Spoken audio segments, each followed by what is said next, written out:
The first funeral will be held this afternoon for a victim of the San Bernardino massacre. 27-year-old Vet Velasco and 13 others died in that terror attack.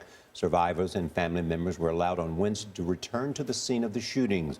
Investigators met with them in private to answer questions. The FBI now says the attacker, Syed Rizwan Farook, and his wife, Tashfeen Malik, talked about violence for at least 2 years. Carter Evans is outside the Inland Regional Center in San Bernardino, California, where the massacre happened. Carter, good morning.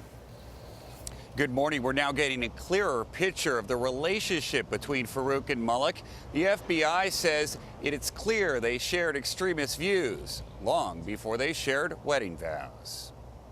They were actually radicalized before they started courting. FBI Director James Comey on Capitol Hill Wednesday gave chilling details about the husband and wife terrorists, Syed Rizwan Farook and Tashfeen Malik. As early as the end of 2013, they were talking to each other about jihad and martyrdom before they became engaged. That would have been months before Farook brought his bride-to-be into the U.S. from Saudi Arabia in 2014 using a fiancé visa. Was the woman shooter in San Bernardino radicalized before she came to America? It looks like she was. Lawmakers are now questioning how thoroughly she was vetted before being granted the visa and whether her marriage to Farook could have been part of a terrorist plan all along. Do you agree with me that if it was arranged by a terrorist operative of organization, that is a game changer? It would be a very, very important thing to know. The FBI is also zeroing in on Farook's friend and neighbor Enrique Marquez, who investigators say purchased the rifles the couple used in their attack. CBS News has learned that Marquez told investigators that he and Farook were planning an attack in 2012, but they didn't follow through.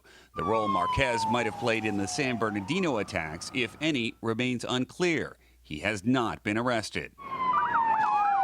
Meanwhile, the FBI was able to recover photos from Farook's cell phone, which contained exterior photos of Carter High School in Rialto, according to school officials. As a county health inspector, Farook inspected schools. But it was unusual for him to keep photos of the school exterior. As the FBI continues to comb through evidence in the San Bernardino shooting, it says it has an estimated 900 active investigations involving ISIS sympathizers and other extremists nationwide. What would be your greatest fear after last week's terrorist attack? What don't we know? What can't we see?